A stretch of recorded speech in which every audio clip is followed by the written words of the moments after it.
Well, good evening. Welcome to the Perfect Blend broadcast. I'm your host, D. Ray, along with my lovely co-host, Tiki. We're so glad that you can tune in. We have an exciting podcast guest in just a moment, but I just want to tell you how we got here. We started our radio program, and we really wanted to make an impact on our community. And so we want to we want to deal with relevant subjects, and this is one of the subjects that my co-host came up with. And so we put it together. Again, we have some distinguished guests on this panel tonight. And I'm looking forward to a great discussion. Again, this is about building bridges into the community with the law enforcement. Also, you can check our radio program out. We have a radio program the first and third Wednesday of every month from 7 to 9 p.m. on High Volume Music Radio. You have to download the app, High Volume Music Radio. That's the first and third Wednesday of every month. At this time, I'm going to take a moment for us to introduce our guests, and we can start at either end. Ladies first, far end there. Hello, my name is Tony Wallace. I am the presiding judge for County Court at Law Number 4 in Fort Bend County. Good evening. My name is Jacqueline Bostick McElroy, and I am an assistant district attorney at the Fort Bend County DA's office. Sir. Hello, I'm Eric Fagan, your Fort Bend County Sheriff. Good evening. My name is Terrence Wyndham. I'm an attorney. I practice juvenile law in Harris County, and I'm a retired prosecutor, retired from the Harris County District Attorney's Office. I'm working with Sheriff Fagan on a program with juveniles. And I am Takia, better known as Tiki, and I am a loan officer. All right, now that we got that done, there's 4 areas that we're gonna really get into. That's communication, consideration, cooperation, and collaboration, and we're going to talk about that in just a moment. But I want to just ask our panel a question. In terms of what we are doing tonight, building bridges into the community, connecting law enforcement with the community, let's talk about the importance of this. And I don't care who wants to start, but I want to hear from everybody. Let's talk about how important this is for us to do this. I think it's very important. During the past years, you've heard a lot of things about young men and women not making it home, encountering law enforcement. So we in law enforcement need to recognize that and reach out to the community. Not the community reaching out to us, but we need to reach out to the community to bridge that gap through education, through programs and things like that. So I think it's very important that we're doing something like that, and I want to commend you and your co-host for having us here today. All right. Thank you, sir. It is extremely important, and I'd like to say that my boss, DA Brian Middleton, was very proactive when he took office in 2019 and reaching out to the community and actually creating engaging committees of citizens from the community in areas such as mental health, criminal justice reform, education, healthcare, immigration. He has several committees, juvenile, youth, and that is where he has committees that work with our office. There are programs that are put on to engage the community and build that gap. And he is very proactive in educating his prosecutors and sending them out and working with the community. Awesome. Judge Tony? I'm sorry. Well, I also think it's very important that we develop programs to improve relations between our citizens and law enforcement. You know, it wasn't even probably within 2 months after Sheriff Fagan took office, after he was elected, he called me and asked me if I would assist him in trying to put together some type of a program that would involve getting law enforcement and young people in Fort Bend County together, trying to help enhance the relationships, communications, just a little bit to enhance the communications between our youth and our law enforcement. And, you know, we sat down and we talked, we brainstormed, and the bottom line is we wanted to come up with a program where when kids came in contact with law enforcement officers, they weren't afraid. We wanted to come up with a program where they knew how to respect the officers respected them. But the bottom line, we wanted to come up with a program that taught values to our kids and to our officers that would make sure that anytime there's an interaction between a youth and a law enforcement officer, everybody gets to go home safe. That's the bottom line. I also think I'm sorry, go ahead, Judge. I also think it's very important, the target audience, we're targeting our youth.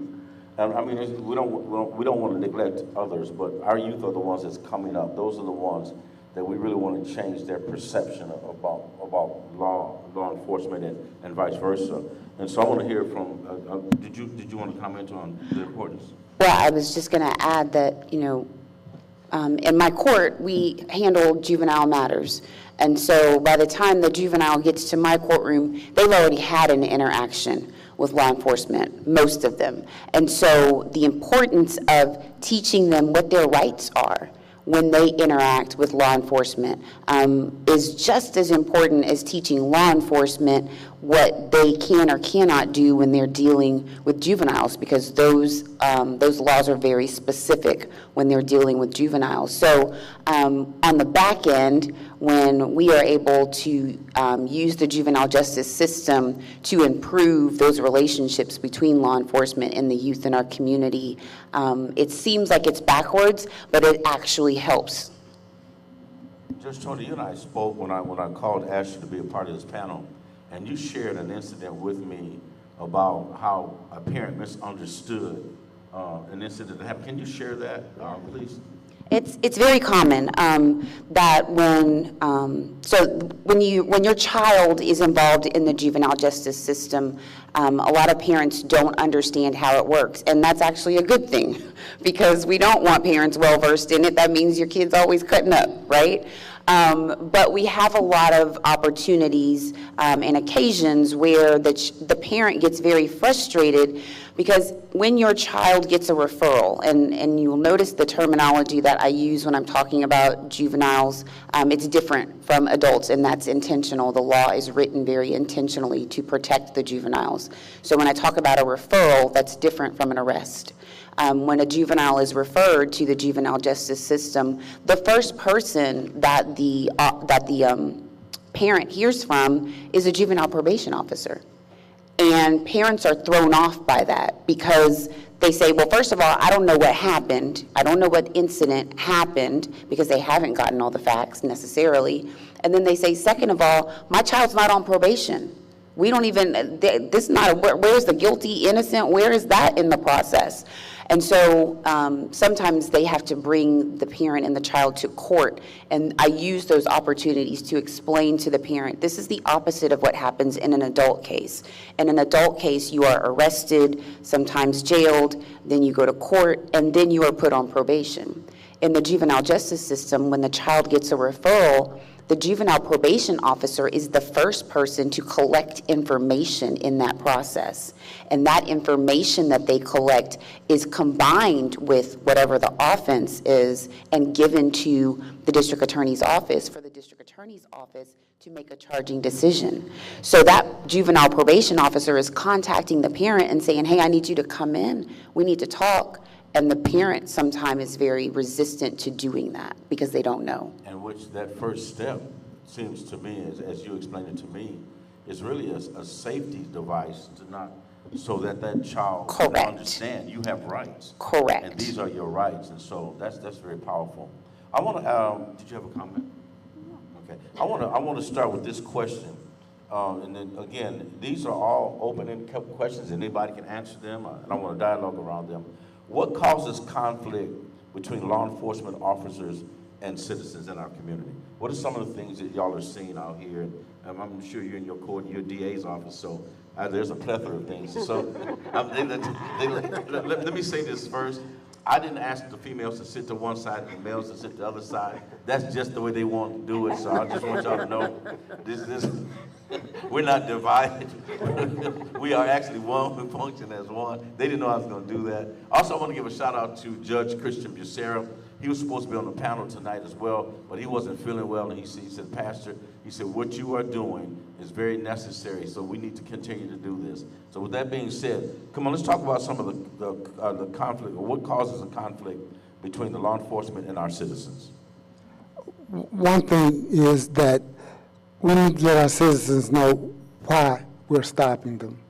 and need to also, that's why JJACs was started, to educate. House Bill 30, Senate Bill 30 was something that was started because of a bad interaction. A bad interaction, something that if the officer was trained properly, it wouldn't have escalated with Sandra Bland being killed, dying that day. So this SB 30 is a bill that educates not only the citizen, but educate the officer as well. And also letting the young people know that a traffic stop usually lasts anywhere from 3 to 7 minutes. And we have to get that ego, that macho-ism out of their minds. Look, this bill teaches them and the officers it's not against the law to smoke a cigarette. But if the officer tells you to put it out, you putting it out will let that incident move on a lot quicker. Things, just simple things. Turning down the music. It's not against the law to have the music up. But if you were to turn it down, it'll make that less likely to happen. We have to make the officer comfortable as well as the citizen. So, Sheriff, you said an average stop should last anywhere from 3 to 7 minutes? If they follow the directions of the officer. Okay, wow. That's new to me. You know, that's one of the things that we try to do with JJAC.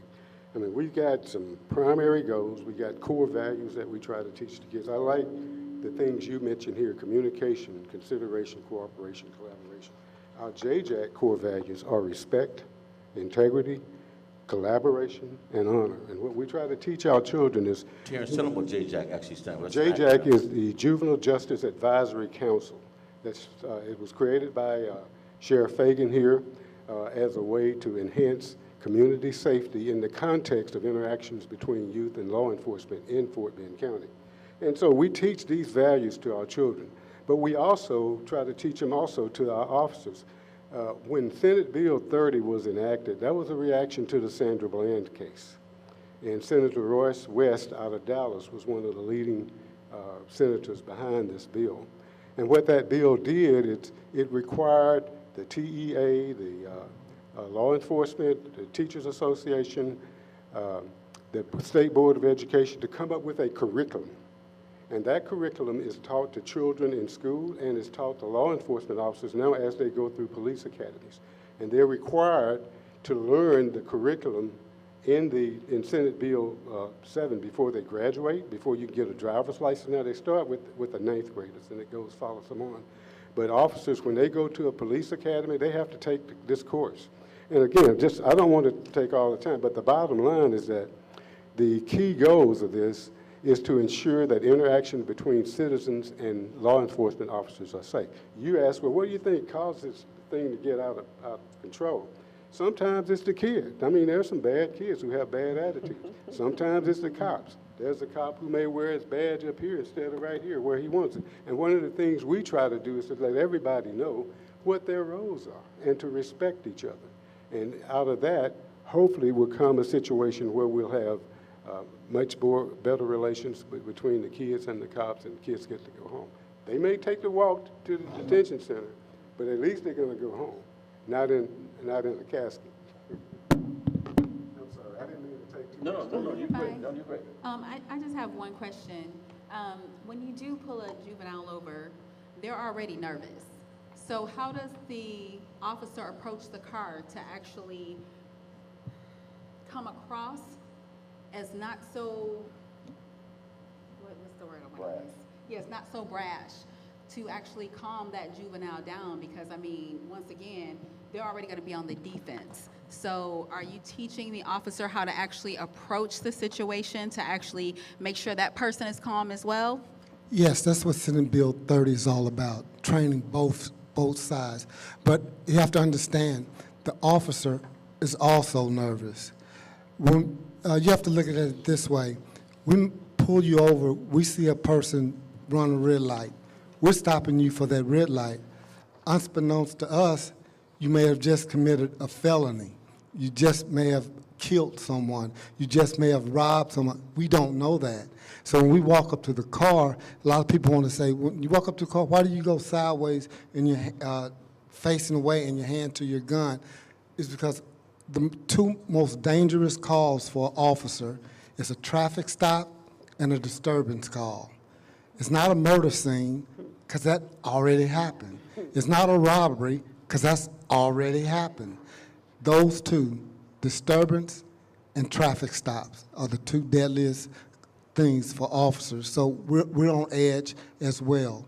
But also, that doesn't give us the right to disrespect that citizen we're pulling over. We have to be trained, be professional at all times. So that's why this bill is so important, that training is so important.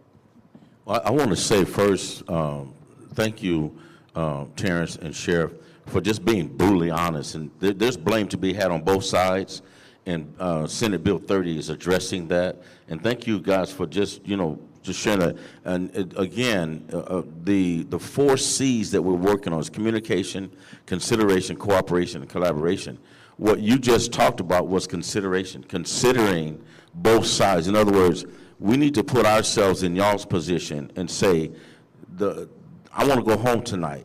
I don't know what traffic stop I'm going to stop. I have friends who are police officers, and when I was out there in the streets and doing my thing, he said, we were the folks we were looking for, like you. But I said, yeah, I was the one that you didn't want to mess with, because I wasn't going to let you just. So there's a mindset that you have to be prepared for. Not you don't encounter every time, but I think we have to, and here's what I wrote under what causes conflict between law enforcement and citizens. Usually, conflict arises because of power misusing by law enforcement, or ignorance, misconception, or disobedience on part of citizens. So this is a two-way highway. So do you guys want to talk about that, discuss that a little bit, talk about what we're just talking about on here? Well, I was going to say there's also a cultural element to the miscommunication and the confusion sometimes. We say it all the time because it's true. Fort Bend County is one of the most diverse counties in the United States. And so when officers are encountering people in their vehicles, as Sheriff Fagan referred to at traffic stops or disturbance calls, that officer is stepping into someone else's domain, whether it's at their home or in their vehicle, right? And so there's a cultural divide that sometimes officers may or may not appreciate when they are encountering people in the community. So I wanted to say that probably contributes to some of the elements of the law enforcement interactions as well. I want to thank you, sir. I think sometimes when I think about stuff that we're talking about here, I always, for some reason, I think about the junk that's out on social media, and I say it that way because it is junk. And I want to encourage those listeners to quit watching that stupid stuff on social media when you got these people that get pulled over and they're just defiant for no reason, or they show a clip of a police officer dragging this 85-year-old woman out of the car. We need to get that out of our mindset and out of our mind, and then come and look at the Senate Bill 30, and then look at programs like this that we're doing tonight. And these are the things that we need to really address, because there is blame to have on both sides. But what's this program about? Real relationships, real issues, but real solutions. You have something? Well, yeah, I wanted to share that DA Middleton created a program, Expose Excellence Youth Program, and the program was created to ensure that youth have skills, knowledge, and the support needed to be self-efficient. And in looking at how to make that happen, the program looks to strengthen young people's, their identity, their belief in the future, self-efficiency, but also how do you conduct yourself? And so before seeing them in our juvenile system or us seeing them with a case, educating them on how to behave, but understanding where an officer is coming from, but also exposing to them to many other things other than a show such as that, our social media, and engaging them in other programs to see that there's so much more out there and how they can be a part of this society as a productive citizen. So if a parent is watching tonight, just say we got some parents watching tonight, and they want to know about JJAC and they want to know about Expose, who should they get in contact with? They can just call the DA's office, and they'll put them in touch with the program director of the And that's Expose. DA Middleton? Yes, Okay. the Fort Bend County District Attorney's Office. And for the sheriff's office, just contact our office and we'll get you in touch with our head of JJAX, Terrence Wyndham. Both of these organizations are really great. Exposed to Excellence, they take the kids on trips to different schools and universities, something that some parents or some in our community may not be able to afford, where they expose them to these different types of things. And the same with JJAX. We do different things, take them out of the element, let them know what's out there, what they can potentially do, what they can do, that their potential is limitless. It's limitless. Long as they can make it from that traffic stop home to school and move on. That's the main thing. And another correct. thing we try to do with JJAC is we educate our students, our kids, about their rights, but we let them know, if there's a traffic stop, you've got certain rights, the officer's got certain rights, the officer's got certain duties. We educate them about the duties of that officer and to respect that officer. And we try to educate them and say, look, if you've got an issue with why the officer pulled you over, that's why we have courts. You don't try to resolve it there at the scene. Let the officer do his job. Eventually, you'll get your opportunity to bring that officer in front of a judge or in front of a jury, and that case can be presented. But while you're out there on the scene, you got to do what you're supposed to do and respect that officer, and you have a right to respect that officer will respect you also. One other thing I want to bring out on Senate Bill 30. There's a program, a part of the curriculum for educating kids and officers about this. They have this video that they put out. It's called the Flashing Lights video. And I've got a link to it. I'm going to give everybody here a copy of that. But I would encourage parents to go on, go on YouTube and look up the Flashing Lights, Texas. And you will find this Flashing Lights video, and it's a 16-minute video. And it demonstrates what you should and should not do during a traffic stop. Sit down and watch it with your kid. We play it for our JJAC kids. When we go out to do our Pizza with the Police program at different schools, we play this video for the kids, and it tells them, it shows them what happens during a traffic stop, what you should do, what you should not do. And then we have them to sit down with officers and talk about that. So that's another thing we try to do. It's not just telling them what your rights are. We try to get the kids and the officers we play games with them. We set up games and challenges and whatnot where they work together and get to know each other on a personal level so that they can see that cop, he's a human just like you. I mean, he may be a police officer, but that's his job. He's got a family like you. He wants to go home to his family just like your parents want you to come home. So let's respect each other. Let's collaboration. Let's work together for the good of the community. Again, I hate you. No. Terrence, don't apologize. I asked you to be on the panel for that, and this man, this is a dear. I appreciate him so much. And when when his secretary said, Pastor, there's somebody else that I want you to meet, and they've already vetted you, so you don't have to keep apologizing. No, truck. Okay, he and I have been friends. Okay, I'm sorry. Who was that? Jack, go.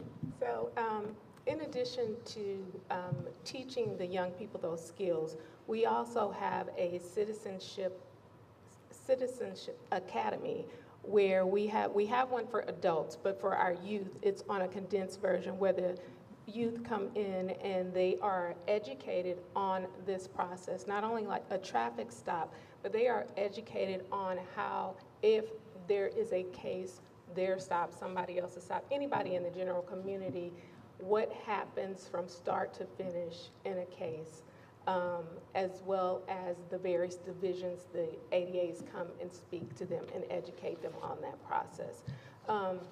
Another resource in addition to the flashing lights video that Terrence has provided us, on the 26th of this month at 10 a.m., NOBLE is an organization, a national organization of Black law enforcement, has partnered with the Missouri City Chapter of Links and Antioch Missionary Baptist Church, where they're actually going to have a simulated traffic stop, and there'll be high school as well as college students there, and they will walk through a traffic stop with them so that young people, they don't have that fear or that anxiety when something like that happens.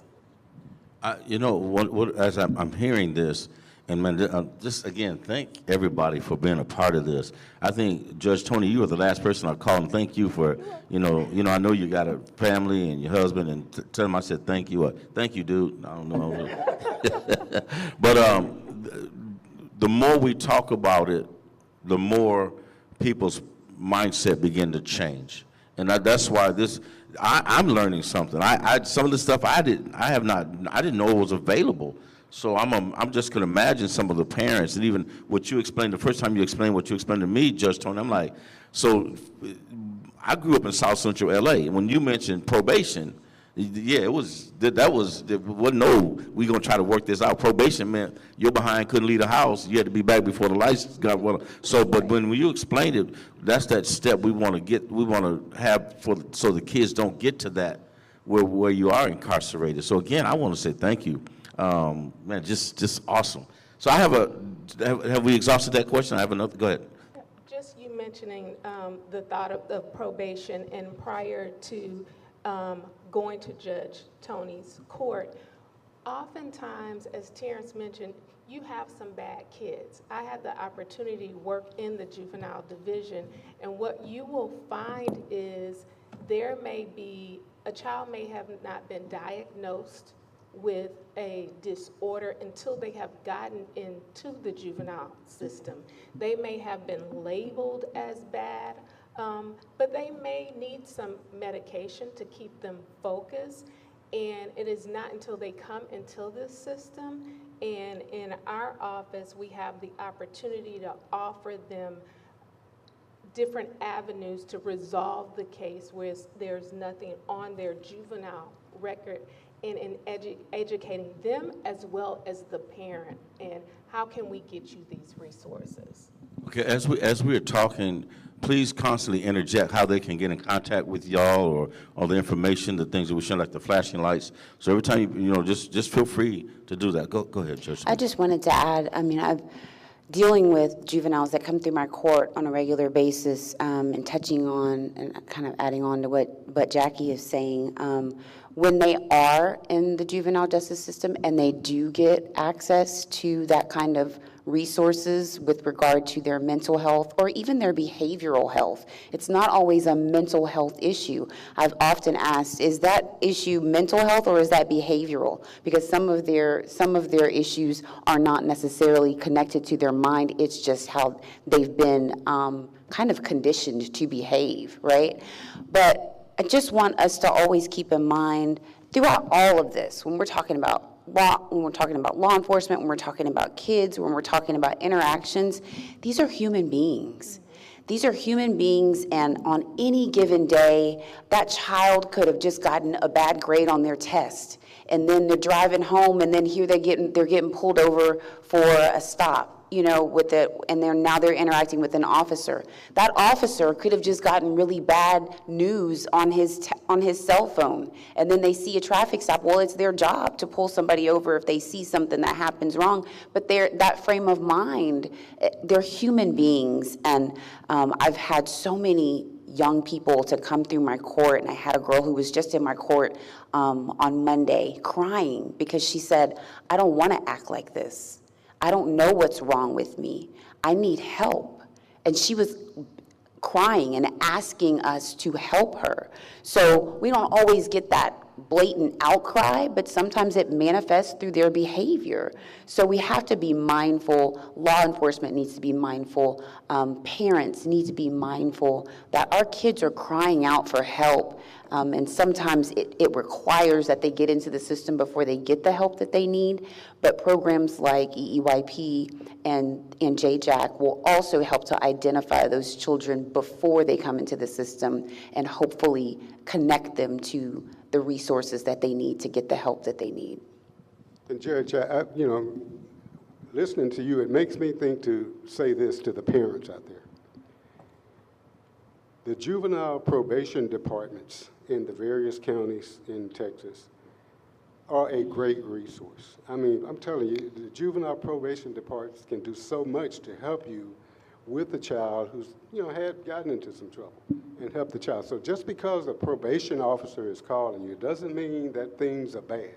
It could mean that things are getting ready to get on the right track for your child. And that's what I picked up. I have to ask, of course, you guys know there's been a lot of shootings with Caucasian cops, with black, people being killed. But there's been a lot of situations where they said the victim had some mental health issues, since we're speaking on mental health. Why is there not a mental health professional tagging along with on a police stop if something like that happens?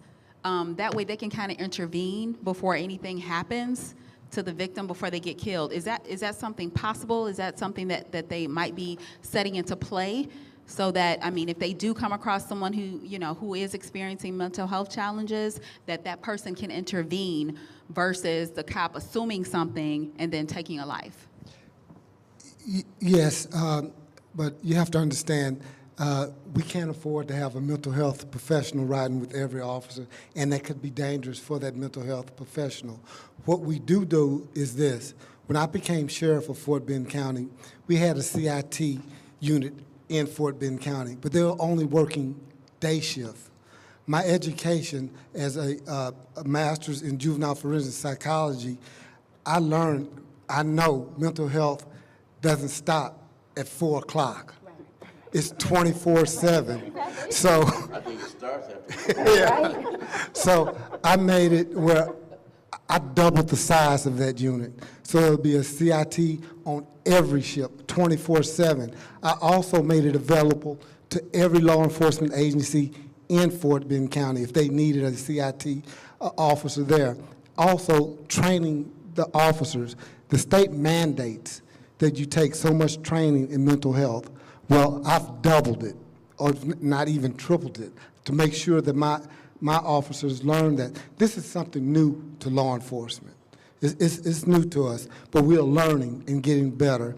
I had a grant where we had people from Texana, a psychological institute, come in and sit in dispatch to listen to calls, to listen to those calls to see if we needed to send a CIT officers there. We had professionals ride with some of our deputies on certain calls where we knew that we flagged the house that a mentally ill person was there. So on those type of cases, we do that.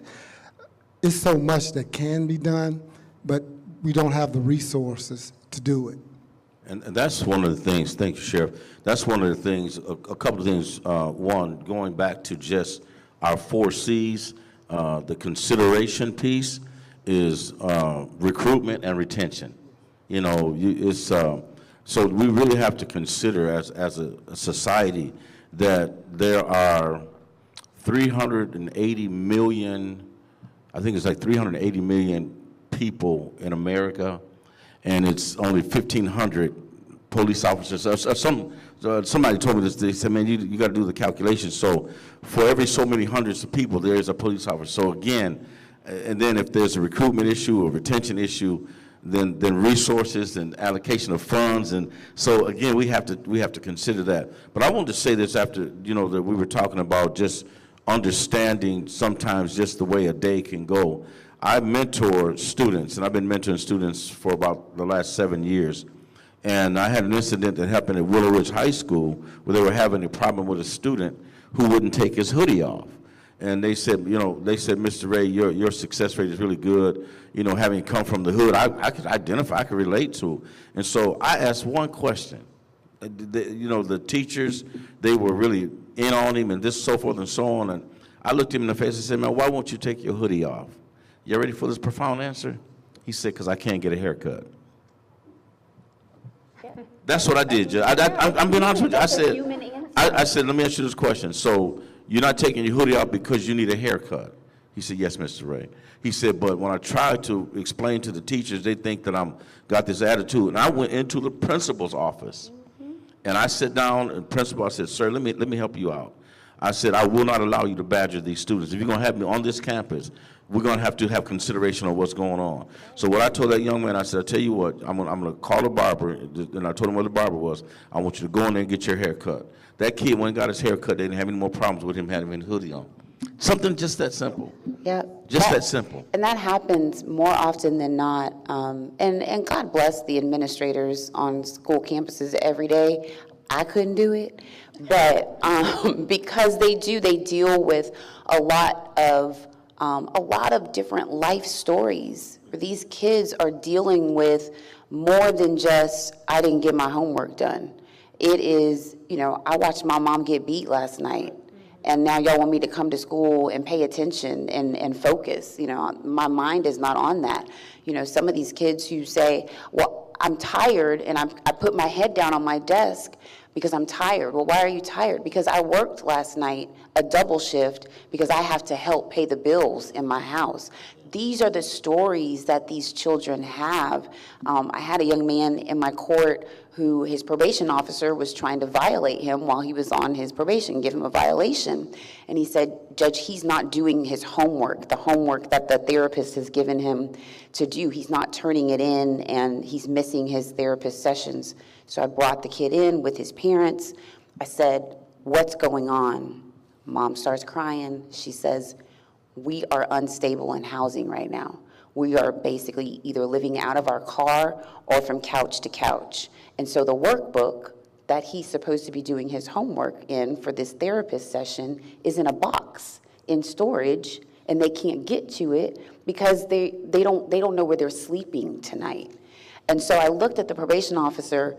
He didn't know because he didn't think to ask. I looked at the mom. She's embarrassed because she's got to say this in open court in front of everybody. And again, it just goes back to these are human beings with real life problems. And if we don't take the time to go beyond just what's on the surface and really ask, what's going on? What do you need? How can we help you? If I'm not using my position to do that, then I'm doing it wrong. Listen, if you just tune in, you're tuning into the Perfect Blend broadcast. I'm the host, D. Ray, along with my lovely co-host, Tiki, and we're talking about building bridges in between law enforcement and the communities. And I knew we were going to have an awesome conversation going right now. I'm learning so much. Again, I want to say thank you guys for taking time out to come and sit with us and to educate our community, as well as be brutally honest, Sheriff, about we got to train officers to do a better job, and we have to educate our community to say just because you get pulled over, it don't mean you need to escalate that with your attitude. My son, my youngest boy, he was in high school, and at the time he had this thing going that he wanted to lean in the car, which was his mama's car, his mother's car. And I said, Gerald, his name's Gerald. I said, two things, son. That's not your car, so sit up straight. That's your mama's car. And I said, two, and hear me when I say this. I said, we live in an affluent neighborhood. I said, you are already earmarked, so just pay attention, because he was driving a Lexus car. Now, how many high school students drive okay, so one day I told him, I said, man, you need to sit up, put your hat on straight and sit up. And so one day I'm in my home, and all of a sudden I saw these lights flash, and I walked outside, and sure enough, my son was slouched down in the car, and he had pulled into the driveway. Well, the police officer had pulled behind him, and I walked outside. I looked at the police officer. I said, that's my son, and he lives here. I looked at my son and said, handle your business. I turned around and walked back in the house. I'm just going to teach him a lesson. And when he came in the house, I said, what did you learn? He said, I learned what you told me was true. I said, what did the officer say? The officer said, young man, you live in a nice home in a nice neighborhood. He said, you should carry yourself a certain way, and let him go. Again, lesson learned. Now, that baby boy is one of the most astute businessmen now that I know. And so he lives in a very nice neighborhood, and guess how he drives? He sits up. But again, it's lessons like that that we have to educate our kids on, because, again, you put a police officer in a certain position when you come off a certain way. So now you escalate. And I'm gonna be honest with you, I understand, because you don't know who you're stopping. You have no idea. So, Pastor Ray, I really appreciate that story and what you're saying, and how Judge Tony has stated, what the parents conveyed to you. What some of us aren't aware of is that a lot of, I won't say a number of those children that we may see in the juvenile justice system don't have parents. They're in CPS custody. They may not have had the opportunity of a father or a mother to explain to them, this is how you need to be positioned when you're driving. And so while it may be, that system may be scary, the juvenile justice system, again, it's still an opportunity to provide them with resources that they may never have had before.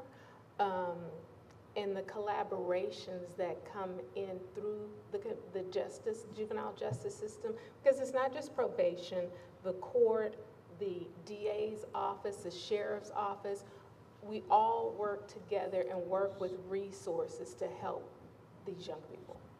I want to say this, that ignorance does not negate the law being applied. Right. Just because we don't know it, that doesn't mean that we should expect our law enforcement officers just to give us, you good, man. I know I seen you run over that person, we good. I know you didn't know the law. No. We still have to be accountable for that. So we have evolved into this conversation to where the problems that we're dealing with is as they say, it takes a village to raise a child. It really is about the community and the law enforcement officers coming together and saying, how do we make our community better, Lord, better? And then that's really the focus that we want to focus in on. I want to say, do you want to say something? I just had a story to tell. I didn't know this about my youngest brother until he actually posted his story on Facebook. Him and my sister-in-law, they were driving, and they were getting ready to get pulled over by the police, and my brother was terrified. Do you know why he was terrified? Because my sister-in-law is Caucasian. He was being stopped by a Caucasian officer. He pulled the car over. He threw his keys out of the window because he didn't want them thinking that he was armed or anything. So, of course, this brings in racism. So how do we teach our officers and to connect with the community with the different cultures? Because different cultures do respond differently. So what's the initiative to move forward with that? Can I say a little bit about that? If you read Senate Bill 30, you're going to see a little bit about that in Senate Bill 30. When they created the curriculum that's designed to train citizens and law enforcement officers as to proper behaviors with each other when there's an interaction, one of the things that's in the law is that different communities, different agencies, for example, high schools or a private school, they're required to teach this curriculum to their kids after they're in the 9th grade. And the law says they can adapt their program basically to their audience, to their community. So, if there's a school that's in a poor part of town, or, they can adjust how they teach these programs to their kids, to their audience, as opposed to the kids in the more wealthy part of town, the more affluent parts of town. So that's in the law. People need to read this law and study, because there is a lot in this law that helps. And say that again, Senate. It's Senate Bill 30. It's called the Texas Community Safety Education Act. The Community Safety Education Act. And when I'm going to give everybody this link to the flashing lights, and you'll see all of that right there. So with that being said, the communication strategies, what communication channels can be utilized to keep the community informed about law enforcement activities and initiatives? So how does the community find out when law enforcement is actually doing a program? How do they find that out? Just by calling our office. We have a lot of different programs that are absolutely free for the citizens, like JJAX, Yana, You're Not Alone, Take Me Home project, kids with Alzheimer's or someone with dementia, we put a transmitter on their wrist free of charge. If they run away from home, we can find them. Usually we can find them within 30 minutes if they have that transmitter on. We have a lot of different programs at the sheriff's office, absolutely free for the citizens. All they need to do is call in to take advantage of them. And can I add something to that, Sheriff Fagan? Because Tiki's question is wonderful. Like, how does the community know what the sheriff's department is doing, what programs are being put on? But here's the thing. If you are a community leader and you know in your little pocket of Fort Bend County that you've got some problems, you are in a better position to know what that pocket of community needs than Sheriff Fagan. So call Sheriff Fagan or DA Middleton or one of the judges and say, hey, I need somebody to come out here and talk to these kids. I need somebody to come out here and talk at my HOA meeting. I need somebody to come out here and talk to my garden club. Whatever little area of your world that you are interacting with, bring us in.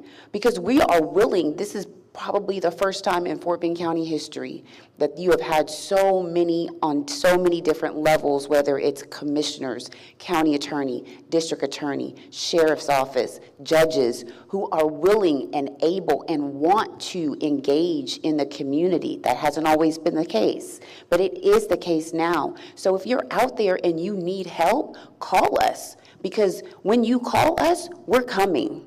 We're coming, and I'm not just coming by myself. I'm bringing Jackie, and I'm bringing Sheriff Fagan, and I'm bringing everybody that you need to address whatever the problem is. But we, where we sit, don't necessarily know about all of the problems and all of the areas where those problems are occurring. If you need us, call us. We will come.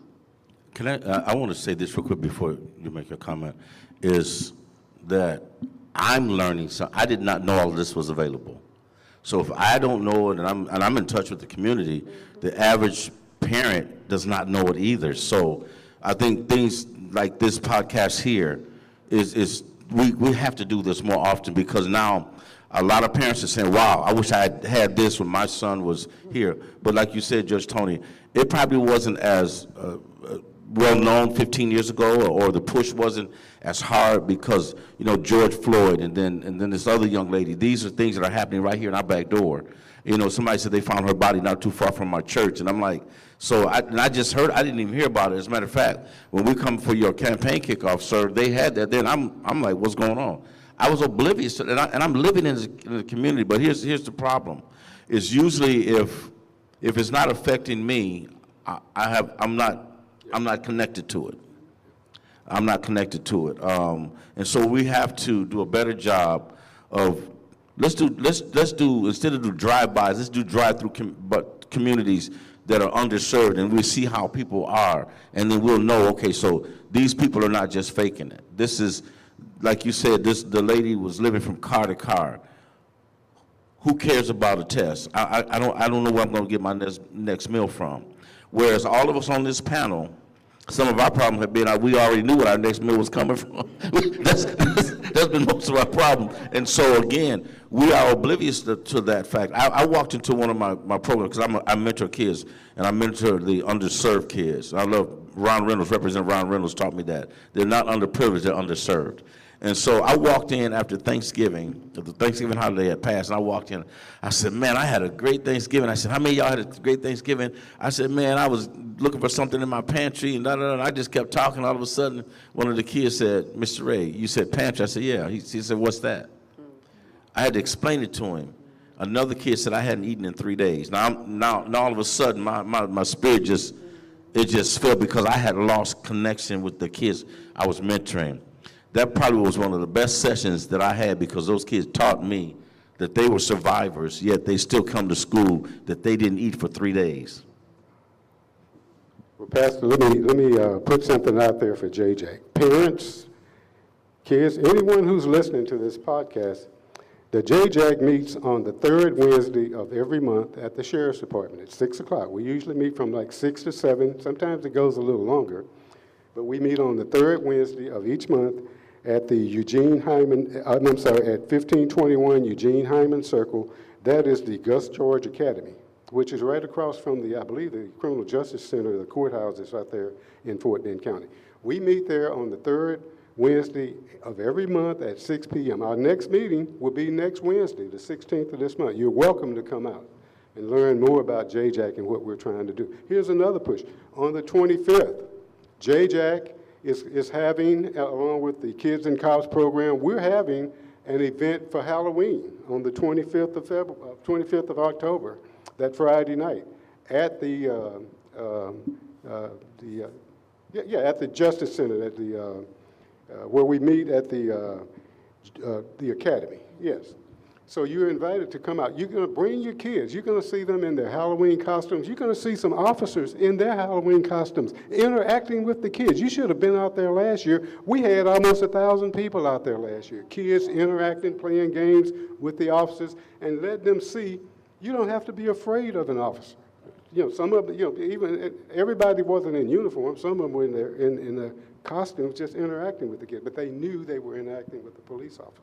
So what we try to do is get the kids and officers interacting in situations where it's not a traffic stop. Just an ordinary, you know, sit down and talk to the officers and just ask questions about anything that's on your mind. Get to know them so you can trust them. Okay, I do have another question for all of you guys. As influential as social media is, how can social media effectively build a positive relationship between law enforcement and the community members?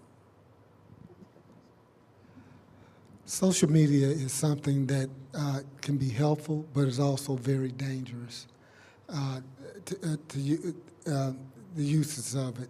How we can do it, make it helpful, is by us being on TikTok, by us reaching out to the kids. Like I said first, we have to reach out to them, so we need to be on there a little bit more, letting the negative people be on there. We need to take it over, because right now there's a lot of negative things going on. These crazy challenges that goes out. So some of these challenges are illegal, and kids are being arrested because they think it's a joke, but it's not a joke.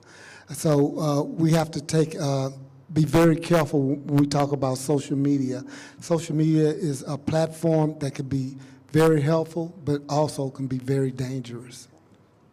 Thank you, Sheriff. You know, that again, that's part of, to me, consideration, because these challenges that are out there, an officer rolls up on this challenge, and you don't have a right to just, oh yeah, you can go. No, it's illegal. So there's a law behind it. Here's a question I want to get up. I'm sorry. Just, go ahead. I wanted to add. Go ahead. You want to add? Just wanted to add to what Sheriff Fagan was saying.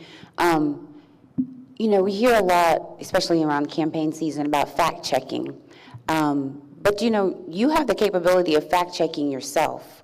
And so before you hit share, before you send that video, before you share whatever that post is that you just read, make sure it's true. Because the sharing of misinformation, that's mistaken information, but there's also disinformation, and that's intentional information that is going out and being spread that is just wrong. And so take some responsibility for yourself if you are engaging on social media, and fact check and make sure that you are not adding to that misinformation or that disinformation that's going around. That's really good about the wrong information, and on both sides, there are individuals who just want to hear bad. I mean, I don't care what you do, they're just going to say, you know what, police officers are this way or kids are this way, and again, that consideration. I'm going to ask this question. So what happens when communities